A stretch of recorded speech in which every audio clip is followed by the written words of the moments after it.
దేవుని మన స్తోత్రాలు. మీ అందరికీ నా వందనాలు.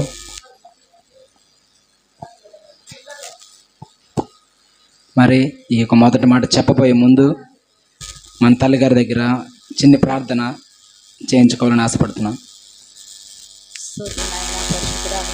స్తోత్రాలు తండ్రి, కృప కలిగిన దేవా, ప్రేమ కలిగిన తండ్రి నాయన, నీ బంగారు పాదాల దగ్గరికి వస్తున్నాం నాయన. ఇదిగో నీ బిడ్డ నా తండ్రి నాయన, మోర్చని బట్టి నీ స్తోత్రాలు చెల్లిస్తున్నాను ప్రభా. ఇదిగో నా తండ్రి, మీరు సిలువలో పలికినటువంటి నాయన మొట్టమొదటి మాట నా తండ్రి వీరేమి చేయించున్నారో వీరెరుగురు నా తండ్రి. నీ బిడ్డ ద్వారా నా తండ్రి నాయన మీరు మాట్లాడిపోతుండగా నాయన, నీ బిడ్డను నా తండ్రి మీ సిలువ చాటును మరుగుపరిచిన ప్రభా. నీ బిడ్డ నోటికి నాయన మీరు కోరగా ఉండి నా ప్రభా. బిడ్డ మాట్లాడేది నా తండ్రి బిడ్డ సొంత మాటలు కాకుండా నీ మాటలు నాయన బిడ్డ నా తండ్రి, ఇదిగో నా తండ్రి మాట్లాడుతున్నా ప్రభా. నీ ఆత్మతో నాయన, నీ శక్తితో, నీ బలముతో నాయన నీ బిడ్డను నింపి నీ ఆత్మపూర్ణుడిగా చేస్తున్న తండ్రి. మీరు మాట్లాడిన ఆయన మీరు మహిమ తెచ్చుకొని ఘనత తెచ్చుకోమని ధైర్యాన్ని ఇవ్వండి నాయన, బలమునివ్వండి అయ్యా, శక్తినివ్వండి అయ్యా. భీతిని భయాన్ని తీసివేయండి ప్రభా. నీ ఆత్మశక్తినిచ్చిన ఆయన నీ బిడ్డ నిలబెట్టిన ఆయన మీరు మాట్లాడించమని ప్రభు అయినటువంటి యేసుక్రీస్తు నామంలో వేడుకొని ప్రార్థిస్తున్నాము తండ్రి, ఆమేన్. హల్లెలూయా.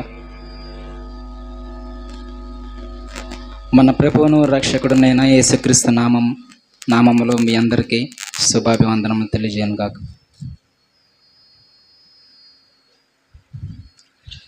మరి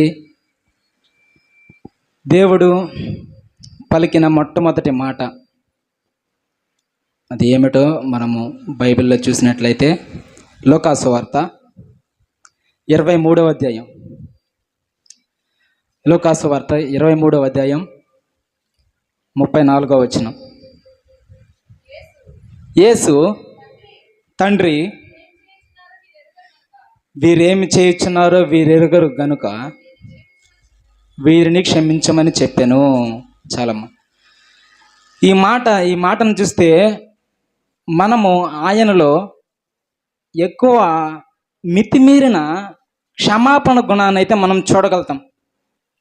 ఆ యొక్క చివరి గడియల్లో కూడా ఆ యొక్క రక్త బిందువులు రక్తము ఏరులై పారుతూ ఉండగా కూడా చివరిలో ఆయన పలుకుతున్న మాట మన కోసం, తండ్రి వీరేమి చేస్తున్నారో వీరెరుగరు గనుక వీరిని క్షమించము.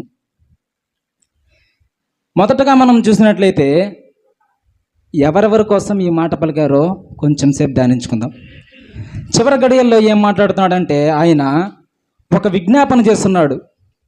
ఆయన ఒక విజ్ఞాపన చేస్తూ ప్రార్థన చేస్తున్నాడు అన్నమాట. ఎవరికి? తండ్రితో ఆయన ఒక ప్రార్థన చేస్తున్నాడు. ఈ మాటలో మనకు అన్సెల్ఫిష్ లవ్ అనేది కనబడుతుంది. నిస్వార్థమైన ప్రేమ. అంటే ఇక్కడ మనం చూసినట్లయితే ఆ సమయంలో అప్పటిదాకా హింసిస్తున్న సైనికులు, అనగా ఆయనను చిత్రహింసలు పెట్టిన సైనికుల కోసం అంటున్న మాట, ఈ మొదటి మాట, తండ్రి వీరేమి చేయుచున్నారో వీరెరుగరు, వీరికి తెలియదు కనుక వీరిని క్షమించమని. మొదటగా ఆ సైనికులు యేసుక్రీస్తు ప్రభువుని నేరస్తునిగా భావించారు. నేరస్తునిగా భావించి సిలువను ఎక్కించడానికి చాలా క్రూరంగా ప్రవర్తించారు. అరచేతులలో మేకులు కొట్టారు. సిలువకు అడ్డుకొయ్యకు 2 చివరలా తాళ్లతో కట్టి పైకి ఎత్తారు. అప్పుడు ఆ సిలువ ముందుకు వెనుకకు ఊగుతూ ఉండటం, ఆ సిలువను నిటారుగా భూమిపై ఉన్న రంధ్రంలో ఉంచటానికి ఆయనను ఎంతగానో హింసించారు. మరి మనం చూసినట్లయితే చిన్ని ఉదాహరణకు ఆయనని హింసించడము కొన్ని మాటల్లో చెప్పుకుందాం. వాళ్ళు ఎంతగా హింసించారంటే, ఒక చిన్ని సినిమాలో ప్యాషన్ ఆఫ్ ది క్రైస్ట్ అనే సినిమాలో మనం తీసుకుంటున్న వ్యక్తి, ఆయన ఆ యొక్క చిత్రాన్ని డైరెక్షన్ చేసిన వ్యక్తి మెల్ గిబ్సన్ అనే వ్యక్తి. ఆ చిత్రాన్ని చాలా అద్భుతంగా చిత్రీకరిస్తున్నారు. యేసయ్యను కొరడాలతో కొట్టే సన్నివేశం వస్తుంది. అక్కడున్న రోమన్ సైనికుల కొరడాలకు 4 శాఖలు ఉంటాయి. 4 శాఖలు ఉంటాయి. ప్రతి శాఖకు 4 గాలపు ముళ్ళు ఉంటాయి. జంతువుల ముళ్ళవి. జంతువుల కళేబరంలో ఎండిన ఎముకలవి, గాళ్ళపు ముళ్ళు ఉంటాయి. ఒక్క కొరడా దెబ్బకు 16 చోట్ల చీలిపోతుంది. ఒక కొరడా దెబ్బకు 16 చోట్ల చీలిపోతుంది చర్మం. ఆ సన్నివేశాన్ని కళ్ళకు కట్టినట్టు చూపించాలనే ఉద్దేశంతో యేసయ్య క్యారెక్టర్ను పోషిస్తున్న జిమ్ కెవిజెల్ అనే వ్యక్తికి అప్పటికే తన దేహమంతా ఒక కవచంతో నింపారు. తన దేహమంతా ఒక కవచంతో నింపి మొదటి కొరడా దెబ్బ కొట్టారు, బాగా యాక్ట్ చేశాడు.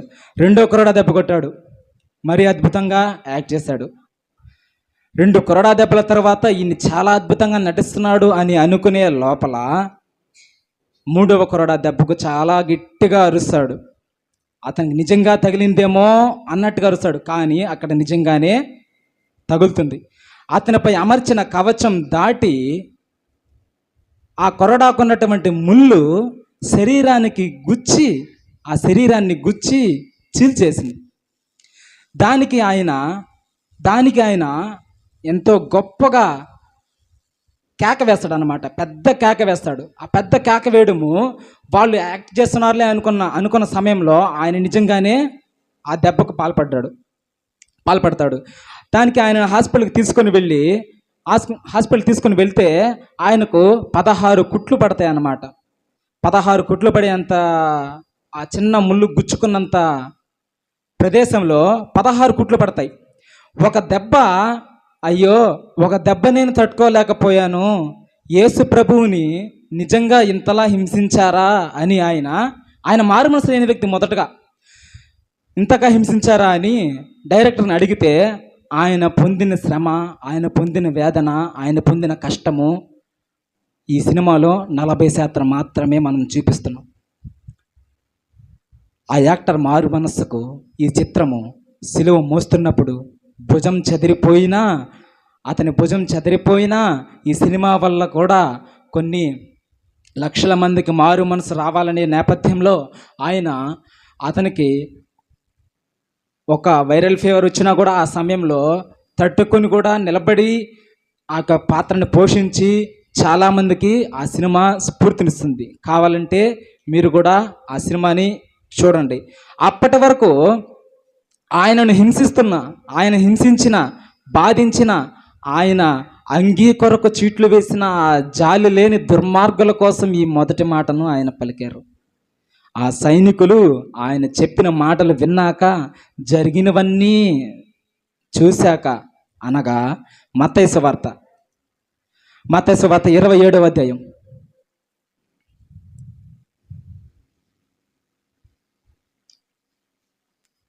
మత్తయి సువార్త 27వ అధ్యాయం 54వ వచనం.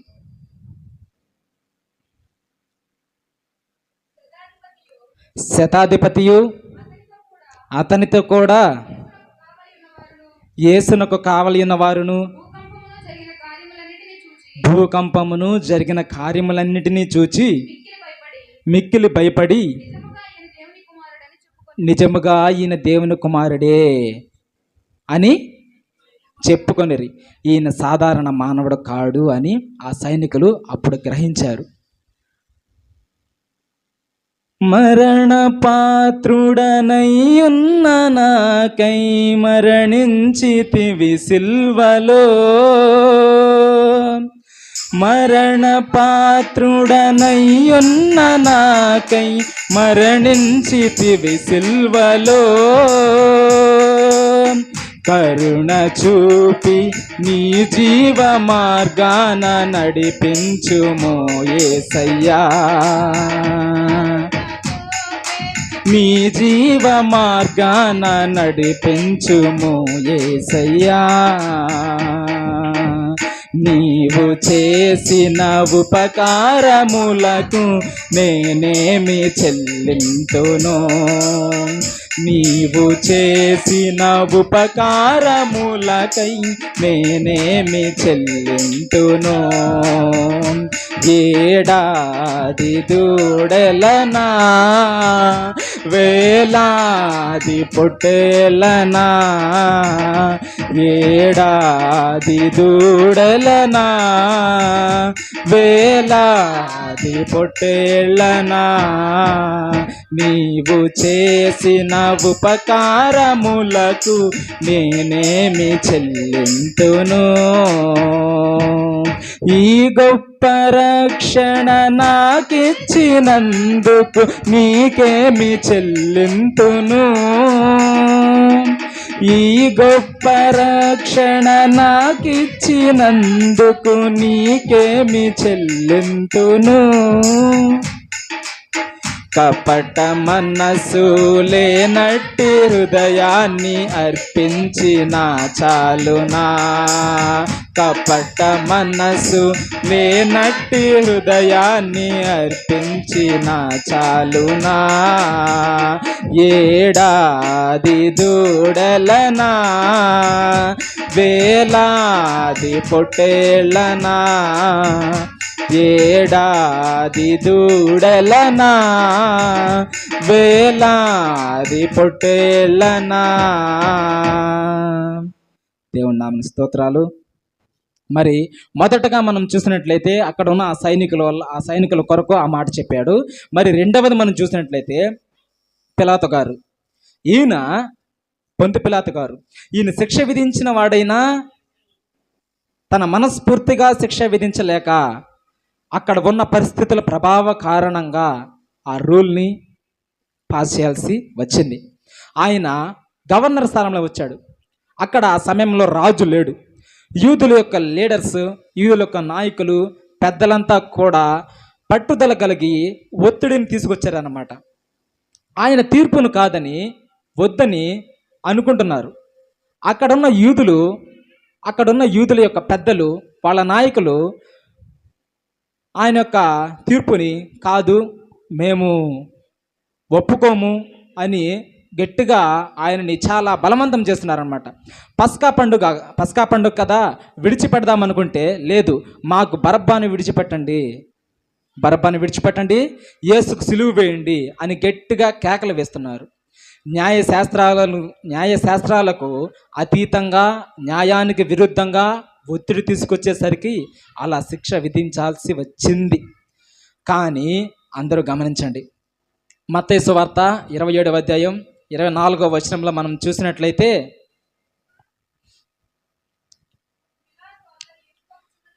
పిలాతు అల్లరి ఎక్కువ అవుతున్నదే కానీ తన వలన ప్రయోజనం ఏమీ లేదని గ్రహించి నీళ్లు తీసుకొని జనసమూహం ఎదుట చేతులు కడుక్కొని ఈ నీతిమంతుని రక్తము గురించి నేను నిరపరాధిని, మీరే చూచుకొనుడి అని చెప్పాను. అంటే ఆ సమయంలో అక్కడ అదొక ఆనవాయితీ అనమాట. నీళ్ళలో చేతులు పెట్టేసి నాకు సంబంధం లేదు, ఇంక మీరే చూసుకోండి అని చెప్పే రోజులు అనమాట అవి. అక్కడ పొంతి పిలాతు కూడా క్షమాపణ పొందిన వ్యక్తులలో ఒకడాయను. ఆయన న్యాయానికి విరుద్ధంగా ఆ పని చేయవలసి వచ్చిన ఆ యొక్క ప్రజల వలన, ఆ యొక్క యూదుల యొక్క నాయకుల వలన ఆ యొక్క పని చేయవలసి వచ్చింది. మరి మూడవది శాస్త్రులు, ప్రధాన యాజకులు. వీళ్ళు ఏం చేశారంటే ఒత్తిడి తీసుకొచ్చింది వీళ్ళే. మనం ముఖ్యంగా మత్తయి సువార్త 21వ అధ్యాయం 15వ వచనంలో చూసినట్లయితే, శాస్త్రులు, ప్రధాన యాజకుల వలన కలిగిన దేవుడు పొందిన శ్రమలు చూసినట్లయితే, కాగా ప్రధాన యాజకులను శాస్త్రులను ఆయన చేసిన వింతలను దావీదు కుమారునికి జయము ఆయన దేవాలయంలో కేకలు వేయుచున్న చిన్నపిల్లలను చూచి కోపంతో మండిపడి, చాలమ్మా, కోపంతో మండిపడ్డాడంట అక్కడ. ఎవరు? ప్రధాన యాజకులు, శాస్త్రులను. అదే విధముగా మత్తయి సువార్తలోనే 21వ అధ్యాయంలోనే 23వ వచనం, ఆయన దేవాలయంలోకి వచ్చి బోధించుండగా ప్రధాన యాజకులను ప్రజల పెద్దలను ఆయన యొద్దకు వచ్చి ఆయన యొద్దకు వచ్చి ఏ అధికారం వలన ఏ అధికారముతో ఈ కార్యములు చేయుచున్నావు? నీవు ఈ కార్యములు చేయుచున్నావు అని ప్రశ్నిస్తారు. ఎవడు నీకు ఇచ్చిన ఈ అధికారం నీకు ఎవడిచ్చిందని ఆయనను ప్రశ్నిస్తారు. ఇక్కడ మనము వారు పెడుతున్న శోధన అయితే చూస్తున్నాం.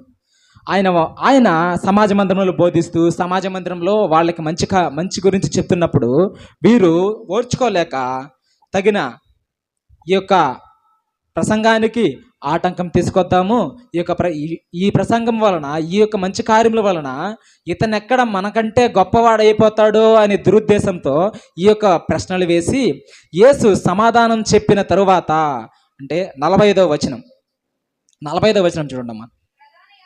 ప్రధాన యాజకులను పరిసయ్యులను ఆయన చెప్పిన ఉపమానములు విని తమ్మును గూర్చియే చెప్పినని గ్రహించి ఆయనను పట్టుకున్న సమయం చూచుండరు గాని జనులందరూ ఆయన ప్రవక్త అని ఎంచిరు కనుక వారికి భయపడరు. యేసు సమాధానం చెప్పిన తరువాత ఆయనను పట్టుకోవడానికి ప్రయత్నం చేశారనమాట. ఆయనను పట్టుకోవడానికి చాలా ప్రయత్నాలు చేశారు. మనము 26వ అధ్యాయంలో 14 నుంచి 16 వచనం దాకా చూసినట్లయితే అక్కడ మనకు ఒక వ్యక్తి పరిచయం, అక్కడ ఒక వ్యక్తి మనకు కనబడతాడు అనమాట. అప్పుడు 12 మందిలో ఒక్కడు నాకు ఇస్కరియోతు యూద ప్రధాన యాజకుల యొద్దకు వెళ్ళి నేను ఆయనను మీకు అప్పగించిన ఎడలా నాకేమి ఇత్తురని వారిని అడిగాను. అందుకు వారు 30 వెండి నాణెములు అప్పగించుటకు పెట్టుచుండెను. 47వ వచనం చూడమ్మా. అప్పుడు ఆయన తన శిష్యుల యొద్దకు వచ్చి ఇంకా నిద్రపోయి అలసట తీర్చుకొనుడి. ఇదిగో ఆ గడియ వచ్చున్నది, మనుష్య కుమారుడు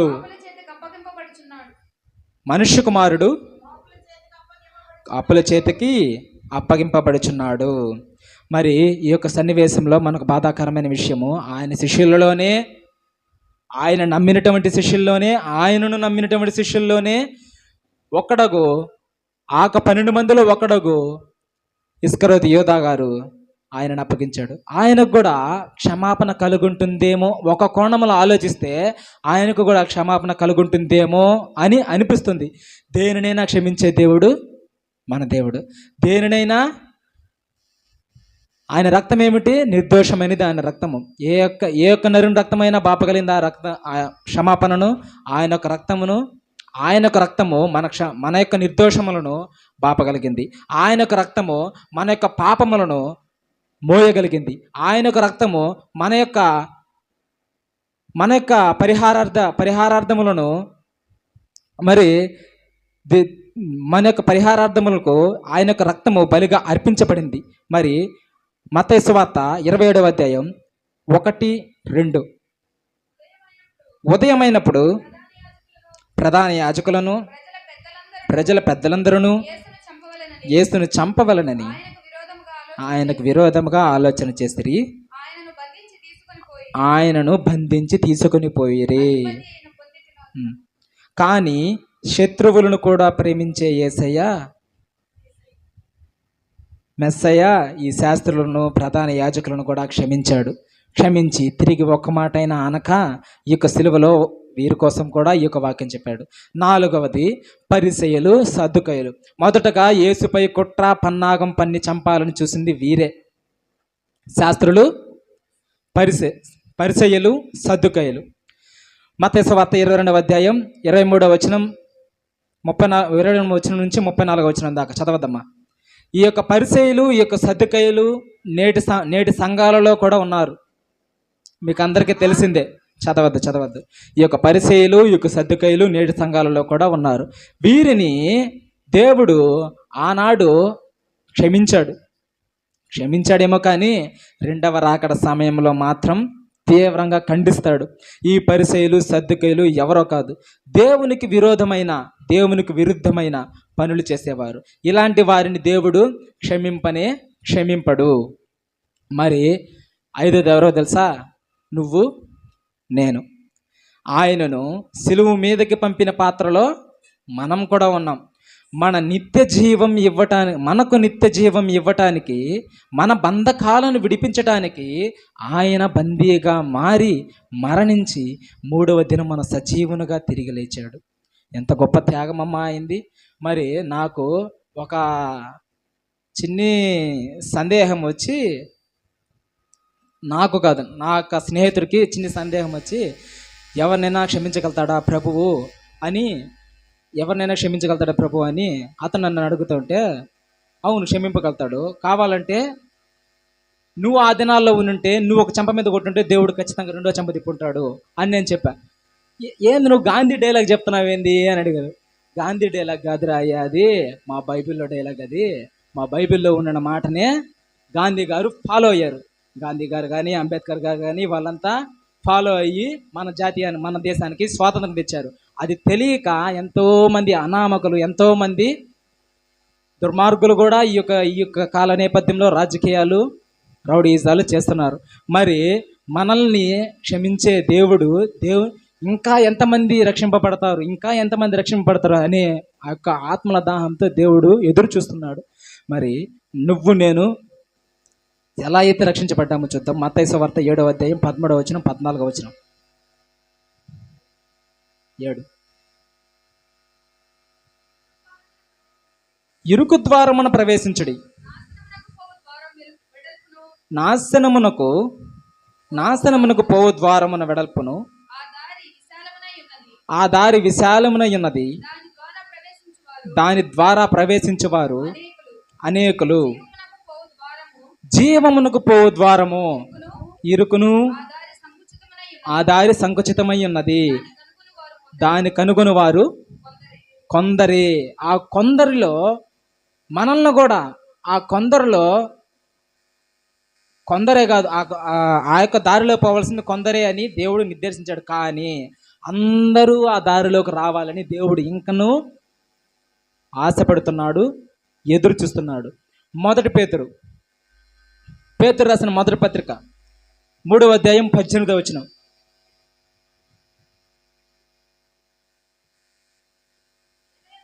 ఏలయనగా మనలను దేవుని యొద్దకు తెచ్చుటకు అనీతిమంతుల కొరకు నీతిమంతుడైన క్రీస్తు శరీర విషయంలో చంపబడి, ఆత్మ విషయంలో బ్రతికింపబడి, పాప విషయంలో ఒక్కసారి శ్రమపడెను. మళ్ళీ చదవండి మా 18వ అధ్యాయం. ఏలయనగా మనలను దేవుని యొద్దకు తెచ్చుటకు. ఎవరిని? నిన్ను, నన్ను, నీ గురించి, నా గురించి దేవుడు ఈ యొక్క మాటను పలికినాడు. ఏ మాట? తండ్రి, వీరేం చేస్తున్నారు వీరెరుగరు, కావున వీరిని క్షమించడి. అక్కడ మనం బాగా చూసి గమనించినట్లయితే మొదట చెప్పిన నలుగురు ఎవరెవరు? మొదట చెప్పిన నలుగురు సైనికులు, పిలాతు గారు, శాస్త్రులు, పరిసయ్యులు, సద్దుకయ్యులు, ప్రధాన యాజకులు. ఈ నలుగురిలో మనం చూసినట్లయితే వారు ప్రత్యక్షంగా ఆయనకు సిలువ వేశారు. కానీ నేడు నువ్వు, నేను, మనము పరోక్షంగా ఆయనకు సిలువ వేస్తున్నాం. ముఖ్యంగా క్షమించే గుణం గలవారిని వెతకినట్లయితే అపోస్తలులో ఒకరి గురించి చూద్దాము. స్టెఫను గారి గురించి మనం వింటాం. ఈయన గురించి బాగా చూసినట్లయితే పెంతెకొస్తు అనుభవం అనగా పరిశుద్ధాత్మ దేవుడు అనగా ఆదరణకర్త అయిన ఆయన వచ్చిన దినం తరువాత ఆదిమ సంఘం అనుదినము అభివృద్ధి పొందుతూ వచ్చింది. సువార్త విన్నవారు వేలాదిగా రక్షణ పొంది, బాప్తిసం పొంది సంఘంలో చేర్చబడుతూ వచ్చారు. అనగా రక్షకునిగా యేసు ప్రభువుని అంగీకరిస్తూ వచ్చారు. కానీ మరికొద్ది కాలమునకు ఆదిమ సంఘంలో ఒక సమస్య వచ్చింది. అపొస్తల కార్యములు 6వ అధ్యాయం 1వ వచనం నుంచి 3వ వచనం దాకా చూసినట్లయితే ఆ దినములలో శిష్యుల సంఖ్య విస్తరించుచున్న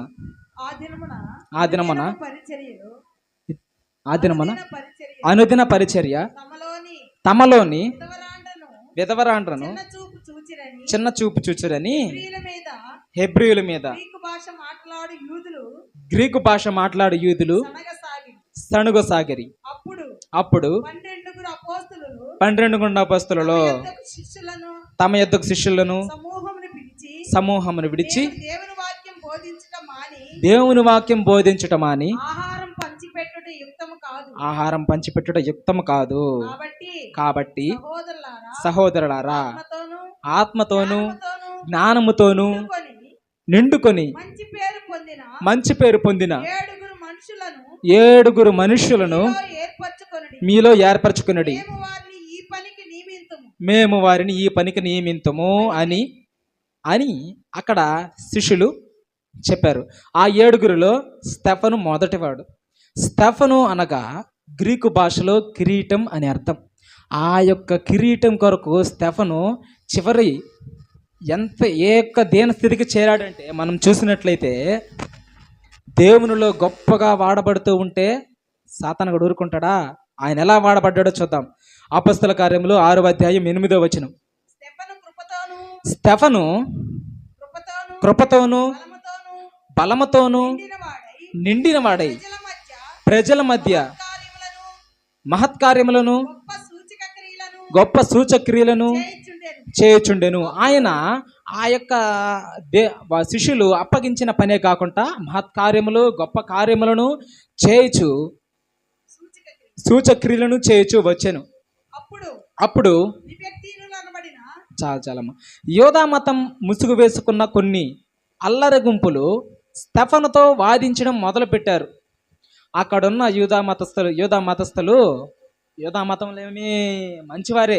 వారు ఇశ్రాయేలీల యొక్క ధర్మశాస్త్రాన్ని బోధించేవారు, వినేవారు, పాటించేవారు. కానీ అక్కడున్న యూదా మతం ముసుగు వేసుకున్న కొన్ని అల్లరి గుంపులు స్టెఫనుతో వాదించడం మొదలుపెట్టి పరిశుద్ధ గ్రంథమైన బైబిల్లో 4 అధ్యాయాలు చదవగానే పరిశుద్ధ గ్రంథమైన బైబిల్లో 4 అధ్యాయాలు చదవగానే డిబిట్లని, కౌంటర్లని, వాదనలని, ప్రతివాదనలని క్రైస్తవ మతం ముసుగు వేసుకున్న తాము అవమానం పొందుతూ దేవుని కూడా అవమానపరిచే వారు కూడా ఉన్నారు. చూడండి, వీరు కూడా అప్పటి కాలంలో ఉన్నటువంటి వారు, వీరు కూడా అలాంటి వారే. వీరందరూ కలిసి స్టెఫనుతో వాదించడానికి వచ్చారు. కానీ మాటల యందు, ఆయన యొక్క ప్రవర్తన యందు, ఆయన యొక్క జ్ఞానం యందు, మాట్లాడటం యందు జ్ఞానం కలిగి పరిశుద్ధాత్మను ధరించుకొని స్టెఫనును వారు ఎదిరించలేకపోయారు. పరిశుద్ధాత్మ ముందు ఎవరైనా నిలబడగలుగుతారా? ఎవ్వరూ నిలబడలేరు. అది ఏ ఒక్క మనుషుడికి సాధ్యం కాదు, ఏ ఒక్క రాక్షసుడు కూడా సాధ్యం కాదు. మరి క్రీస్తును కూడా ఎదిరించలేకపోయారు. క్రీస్తును కూడా ఎవరు ఎదిరించలేకపోయారు. మనం అపొస్తల కార్యములు 6వ అధ్యాయం 11వ వచనం నుంచి 14వ వచనం చూసినట్లయితే అప్పుడు వారు వీడు మోషే మీదను దేవుని మీదను దూషణ వాక్యములు పలుకగా మేము వింటిమని చెప్పుట పరిశీలన కుదుర్చుకొని మనుషులను కుదుర్చుకొని ప్రజల పెద్దలను శాస్త్రులను రేపి అతని మీదికి వచ్చి అతనిని పట్టుకొని మహాసభకు యొద్దకు తీసుకొని పోయి అబద్ధపు సాక్షులని నిలువబెట్టారు. యేసుక్రీస్తుని కూడా అదే సభలో నిలువబెట్టారు. క్రీస్తుని ఏ న్యాయ సభ ముందు నిలువ పెట్టారో అదే న్యాయ సభలో స్టెఫనును కూడా నిలువ పెట్టారు. స్టెఫను మీద వీరు 2 నేరాలు మోపారు. స్టెఫను పరిశుద్ధ దేవాలయమునకు విరోధముగా మాట్లాడాడు అని, మోషే ధర్మశాస్త్రమునకు విరోధముగా మాట్లాడాడని. మరి మనము చదివినట్లయితే అపొస్తల కార్యములు 7వ అధ్యాయంలో 2వ వచనం నుంచి 53వ వచనం వరకు ఆయన యొక్క స్టెఫను యొక్క ఆ యొక్క బోధ, ఆ యొక్క వర్తమానం అయితే మనమైతే చూసినట్లయితే ఉంటాము. దీనిలో స్టెఫను సహోదరులారా, తండ్రులారా వినుడి అని మొదలుపెట్టి, మనుషులారా హృదయములను చెవులను వాక్యమునకు లోపరచు నొల్లని వారలారా, పరిశుద్ధాత్మను ఎదిరించు వారలారా అని ఆ న్యాయ సభను గద్దిస్తాడు. అక్కడ మారు మనసు పొందని ఒకరుంటారు. ఎవరమ్మా చెప్పండి? మారు మనసు పొందని ఒక వ్యక్తి అక్కడ ఉంటారు. స్టెఫనుని రాళ్లతో కొట్టేటప్పుడు పౌలు గారు, అక్కడ ఉన్న వారందరూ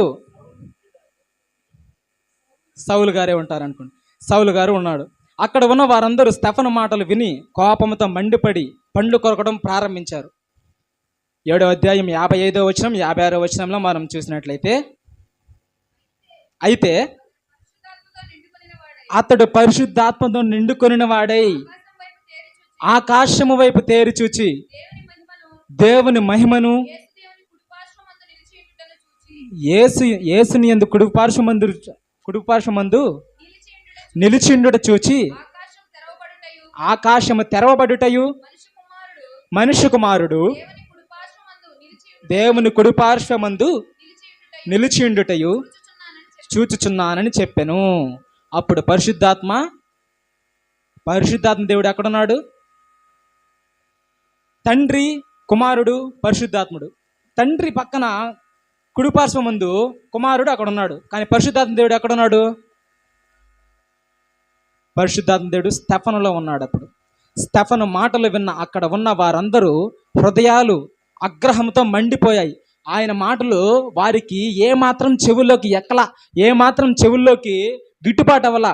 దేనికంటే స్టెఫను యేసుక్రీస్తుని మనుష్య కుమారుడు అని పిలిచాడు. అక్కడ నేడు కూడా యేసుక్రీస్తుని దేవుడు అంటే ఆగ్రహంతో మండిపోయేవారు చాలామంది ఉన్నారు. ఉదాహరణకి ఆయన రాధా మనోహర్ దాస్ అలాంటివంటి వారు చాలామంది ఉన్నారు. అపొస్తల కార్యములు 7వ అధ్యాయం 57వ వచనం నుంచి 60వ వచనం వరకు చూసినట్లయితే, అప్పుడు వారు పెద్ద కేకలు వేసి చెవులు మూసుకొని ఏకముగా అతని మీద పడిరి. పట్టణము వెలుపలకి అతనిని వెళ్ళగొట్టి రాళ్ళు రువ్వి చంపిరి. స్టెఫను చేసిన ప్రార్థన ప్రసంగం పౌలు మారు మనస్సుకు పునాదులు వేసింది. చదవమ్మా. సాక్షులు సౌలు అని ఒక యవనుని భారముల యొద్ద తమ వస్త్రములు పెట్టారు. చాలమ్మా. మనము చివరి వచనంలో చూసినట్లయితే స్టెఫను కూడా క్రీస్తు వలె వారి మీద పాపము మోపకమని పరిశుద్ధాత్మ ప్రేరేపణతో పలికాడు. కానీ అది అక్కడ స్టెఫనుకి పునాది వేయబడిన స్థలం, పునాది వేయబడిన సంఘటన, ఆయన మారు మనసుకి పునాది వేయబడిన సంఘటన. మరి మనము ఈరోజు ఈ యొక్క దినంలో, ఈ యొక్క జరుగుతున్న నేపథ్యంలో, ఈ యొక్క శిక్షలు హింసలు పడుతున్న, ఈ యొక్క శిక్షలు భారములు మోపుచున్న నేపథ్యంలో నేడు మనం ఎలా ఉండాలి అంటే మనము ఎవరిని పోలి ఉండాలమ్మా? క్రీస్తుని పోలి ఉండాలి. క్రీస్తుని పోలి నడుచుకోవాలి. మత్తయి సువార్త 18వ అధ్యాయం 21వ వచనం 22వ వచనం త్వరగా చూసినట్లయితే ముగించుకుందాం. 18వ అధ్యాయం 21వ వచనం. అందుకు యేసు అతనితో ఇట్లా నేను 7 మార్లు మట్టుకే కాదు 77 మార్లు మట్టుకును 75 మార్లు మట్టుకును 21వ వచనం. ఆ సమయమున పేతురు ఆయన ఎద్దకు వచ్చి, ప్రభువా, నా సహోదరుడు నా ఎడల తప్పిదము చేసిన ఎడలా నేనెన్ని మారులు అతను క్షమింపవలను అని 7 మార్లు మట్టుకా అని అడిగాను. అందుకు యేసు అతనితో ఇట్లా నేను 7 మార్లు మట్టుకే కాదు 77 మార్లు మట్టుకు అని చెప్పాడు. ఎందుకంటే మనిషి ఆయుష్ ఎంతమ్మా? 70 ఏళ్ళు, అధిక బలమున్న చేత 80 ఏళ్ళు. నీవు బ్రతికినంత కాలము నీ సహోదరుని క్షమింపవలనని దేవుడు ఇక్కడ పేతురు గారితో చెప్తున్నాడు. మరి నీవు నేను ఆ దినములో, ఈ దినములలో మనం పుట్టినప్పటి నుంచి చిన్నపిల్లాడప్పటి నుంచి, చిన్నపిల్లాడప్పుడైతే మనం తెలిసి చేసినా చిన్నపిల్లాడప్పుడు కాబట్టి క్షమాపణ అయితే ఉంటుంది. ఈ యొక్క నడి వయసులో కానీ, యవన ప్రాయంలో కానీ, మరి పెద్ద వయసులో కానీ, వృద్ధాప్యంలో కానీ దేవుని యందు ఉండి నీ యొక్క సహోదరుణ్ణి నువ్వు క్షమింపలేకపోతే మరి దేవుడు శత్రువుని కూడా క్షమించమన్నాడే. ఎలా క్షమించగలుగుతావు? క్షమించాలి. ఇప్పటి నుంచే క్షమించడం నేర్చుకోండి. క్షమించడం వలన ప్రేమ కలుగుతుంది. ప్రేమ వలన నీకు నిత్య జీవితం కంపల్సరీ.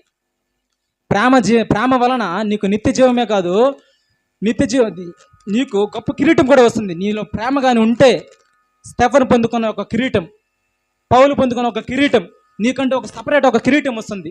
దేవుని నామమున స్తోత్రాలకు మొదలును గాక. మార్కు సువార్త 11వ అధ్యాయం 25వ వచనం.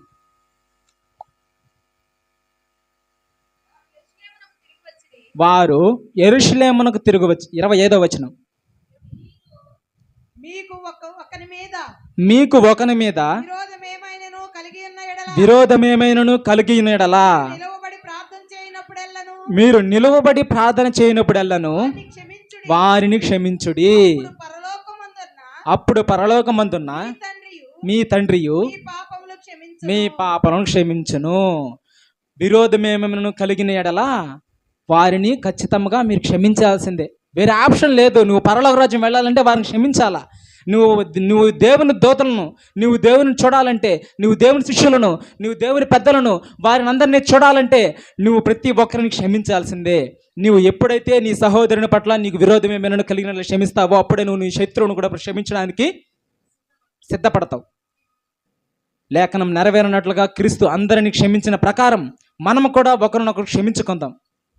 చివరి వచనం చూసినట్లయితే కొలొస్సీయులకు రాసిన పత్రిక, అపొస్తలుడైన పౌలు కొలొస్సీయులకు రాసిన పత్రిక 3వ అధ్యాయం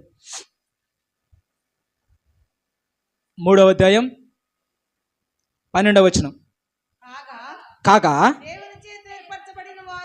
దేవుని చేత ఏర్పరచబడిన వారును పరిశుద్ధులను ప్రియులైన వారికి తగిలినట్టు వీరు జాలి కలిగిన మనస్సును, దయాళత్వమును, వినయమును, సాత్వికమును, దీర్ఘశాంతమును ధరించుకొనిడి. ఎవడైనను తనకు హాని చేసినని ఎవడనుకుని ఎడల ఒకరినొకడు సహించుచు ఒకరినొకడు క్షమించుడి. ప్రభువు మిమ్మును క్షమించులాగున మీరును క్షమించుడి. మరలా చెప్పుదును, క్షమించుడి. ఇటువంటి కృప మనకందరికీ, క్షమించే కృప, క్షమించే భావం, క్షమించే మనస్సు దేవుడు నీకు, నాకు, మనకందరికీ కలుగజేయాలని ప్రార్థన చేసుకుందాం.